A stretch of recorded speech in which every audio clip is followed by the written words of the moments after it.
So you have walked over here now because on your schedule you have chosen erosion and deposition. And erosion and deposition is done here at the Lisdola patio, although you could also do it out here in the kind of the woodsy area. They don't have to have their stream tables on the tables. They can be over there in the ground, and that would be okay too. So as a teacher, you have this. These are your two pieces of information. You have them on your iPad, but also know that if for some reason you don't have it on your iPad, the weather was bad, you couldn't load it or something like that, there will be a teacher copy of this with all of the student materials. You'll notice that your teacher direction page gives you information about weathering, erosion, and deposition. And one of the things that it mentions is that you have a couple of rocks that you can use to bang together.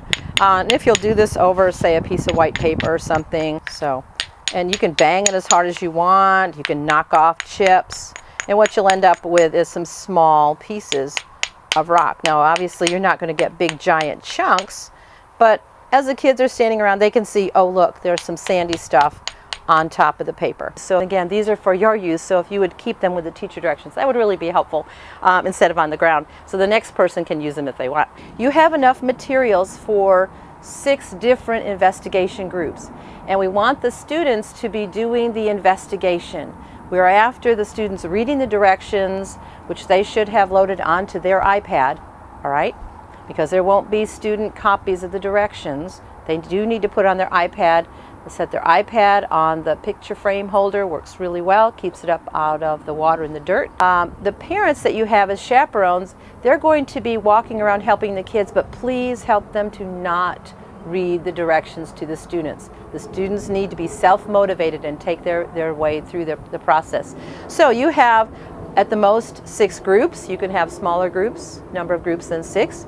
Each group though will have the same materials. Each group will have a trowel, small shovel, 2 water bottles.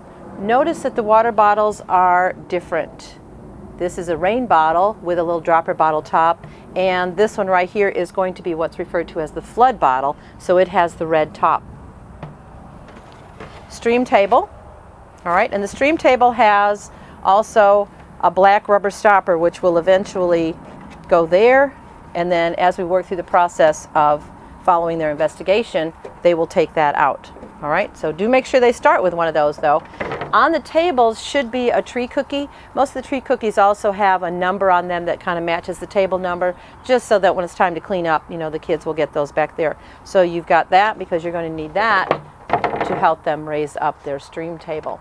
All right, so let's get right to it as if you are a 4th grade student. You have your materials. They're going to think that immediately they start doing this.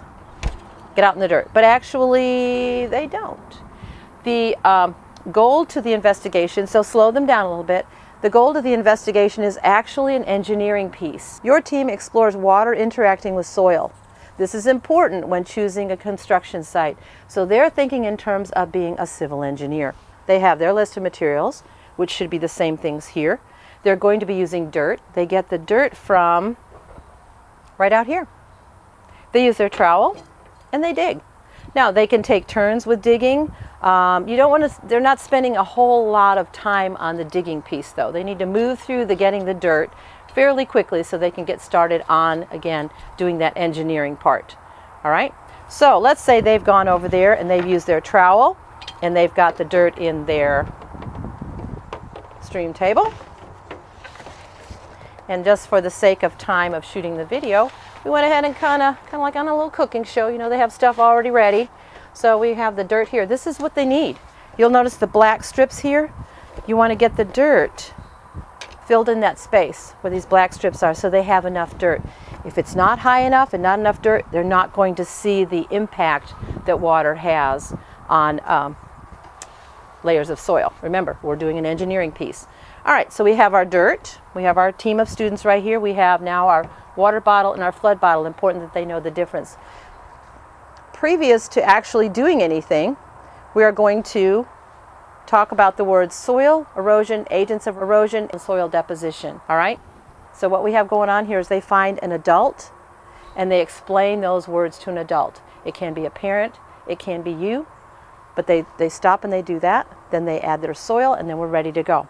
So the directions tell them to add soil to your stream table from the end with the black tape to the opposite end from the hole. Got our soil in there. Next step, leave the stream table flat or put something under it to raise the soil end. All right, so what do we have that could raise the soil end? We have our tree cookie. Now, as fourth graders, help them understand that eventually this hole in the bottom of their stream table is going to be important. So they want to try to work with aligning their stream table, maybe hanging off the edge of the table at the end or the sides. Just be aware of where everybody else's feet are, backpacks, things like that, because we will be opening up that stream table and there will be water and dirt going out that hole. So we want to watch out for other people and their stuff. All right, so we've got it all set up. We've got our little tree cookie there, and we're ready to get rolling. We have 2 water bottles. Oh, that must mean I'm going to use both water bottles at the same time. No, they need to, again, go back and pay attention to those directions. All right, so if we leave the top on the rain bottle and pour half of the water onto the soil layer. All right, so this is our rain bottle. Pour half of it onto the soil layer. They can take turns. They can pass the water bottle around, but we're pouring it onto the soil layer. Not in here, but in here. So, all right, we're doing it. Maybe I pass it to the next person in my group. I still have more water I can pour. If the soil is dry, it'll soak in. It'll percolate down through. All right, so we're not necessarily after getting a whole lot of stuff running into this part yet, although it will. So am I at half? Do a little bit more. It looks like maybe about half. So again, this is the rain bottle that we're using. All right, so sketch and label what happened. Use the words soil erosion deposition in your sketch. Now, the beauty of having iPads is that now they can take a picture. So they take a picture of their iPad. They can also, depending on what picture app you have, put a little caption on there. There's the soil, there's the erosion, so they're doing all that. They can, if you have, they can do it with their finger or however they do it, type it in. Again, whatever app is going on. So there it is, and we're going to look at the words soil, erosion, and deposition. All right, so we got our water on there. Now this soil was super dry, and because it was super dry, a lot of the water soaked in there. So as we look, we're going to see just a little bit of deposition here. If the water didn't soak in as much, we probably would get more down here in this layer. But deposition, we saw the water pulling the soil down, and now we have soil deposited right here. So there's our deposition all along in through here. And again, it's tiny little pieces. So basically what we have is silt in here. We have our water, which was our agent of erosion. So we have soil, we have erosion that went on because the soil moved, and then we have deposition occurring right there. So, all right, taking our picture, labeled those words. We're ready to move on actually now to step 4. Step 4 is kind of an exciting event. That's where we actually, now we'll get a pretty good deluge of water. So we're going to take our black rubber stopper out. Again, there's no feet or backpacks over there. And as we do that, the water drains out, but we're not through, because now as we look at our directions, we are going to add rain. So this is, again, you've got a group of students. Take the top off of the flood bottle, flood being our key word here, and this is where the kids get all excited. All right, so we have rain going on, and now we have flood going on. And as we do that, we should see, again, we're working with erosion, deposition, agents of erosion. We should see even more dirt that has moved down through there. Now, this is a problem. If you are a construction person, you're trying to build a house there, this is what you don't want to happen. You don't want this dirt moving on out. All right? But before we actually get down to that, what am I going to have to do? This group right here of students is going to talk to a group next to them. They're going to look at each other's stream tables. There will be a difference. It's amazing how much of a difference there will be when we look from one group to the other, how they built their soil, how they put their water on there. So now they're going to look at what's happened in their stream bed as far as the erosion. They're going to chat with each other. All right, and again, we're right here. Describe what you did and what you observed to a group near you. Listen to what they did. Discuss together with an adult. So if you have 6 groups, now you really have put 2 groups together. So you just kind of wander around between these little groups of 3, you listen to their conversation, and they have some questions they need to answer. They can answer them orally. If you want them to answer them in their iPad, they can do that too. What does erosion mean? What we're after here is that erosion means moving. When you take the word move, M-O-V-E, E is at the end, and that is erosion. So when soil moves, that's erosion. All right? Number 2, what is soil? Well, they can simply say soil is dirt. It's actually rock particles, but they can go with dirt, and that's fine too. What agent of erosion did you use in the investigation? We used water. All right? And point to where deposition occurred. And again, deposition will be all of those places where the dirt was here, now it's here. All right, so that's our deposition piece. All right, so we're on step 6. They've talked to the other group. Now they've gotten excited, gone back to their own stream tables. And we're on step 6, which is rebuild the soil layer. They can do it with their hands if they want. They can do it with a shovel. So we're going to pull back.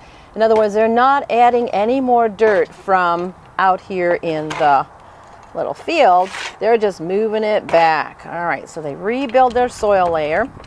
Okay. It's as if we're going to start all over and try to figure out how we can stop the erosion with the dirt that we had. So rebuild our soil layer. Then add natural materials to the soil layer. Okay, so we look around here because we want to slow down the erosion, which means we want less of an effect by the water. So we have lots of things right here on the ground. We have bark. They can pull some leaves off of things, although I'd prefer they didn't just totally, kill all the plants that are out here. But they can add things, and the key to this is adding it to the soil layer. We're not building a dam. We're not putting things here in the riverbed because, the EPA and city will fine you for that. So we're going to rebuild on our soil layer to keep less dirt than we had before from moving downstream.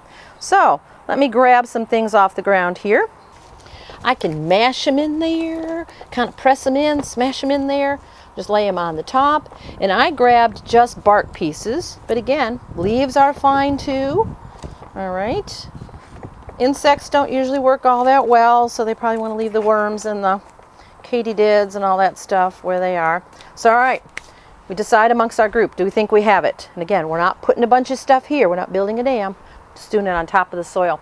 So refill only the flood bottle. Remember, the flood bottle is the one with the red top. And again, they refill the bottle the same place where they got the water, which was in the girls' room, in the boys' room, in the north classroom, or using the hose that is at the other end of the patio here, which on warm days I'll have the hose turned on. So we're going to refill the bottle. We only use the flood bottle. And here we go. All right, the goal is to see if we have enough soil covering to keep dirt from ending up in our stream bed. Now we already had some dirt, but we want to see if we cannot have any more. I think we did fairly well. I think we have a lot less dirt now than we had when we poured originally. And we even have wetter dirt, and sometimes wetter dirt will move faster. So not every group will have a situation where there's less dirt. Sometimes there's more, or it's just as messy as it was the first time. So the takeaway from that should be, well, let's see, maybe we needed to add more of something to our layer of soil to keep it from moving whenever water hits it. All right. Then we get into the cleanup piece. And number 7 has a little wrap-up question for them to address. After that, we go into our cleanup piece, which is 8, and everybody on your team helps. We don't have people running around just kind of go, no, I'm done, I'm done. Everybody helps, because what we need to do is take this dirt, dump it back into the hole where we dug it up from. And we've been doing this activity out here for about 4 years, and you can tell that apparently the dirt all gets back where it's supposed to be because we don't have any potholes out here. So we put the dirt there back where it belongs. You can refill the water bottles for the next group if you want, but you don't have to. We can use water from a bottle that's been filled up. Just rinse it out. Or if the hose is connected, you can use the hose, and that's how you leave it for the next group. All right. And that should use up your 40 minutes there. If they needed to do a little bit of extra work when you got back to school, you can, but this is how it should be left for the next group who is probably coming to do erosion deposition after your class.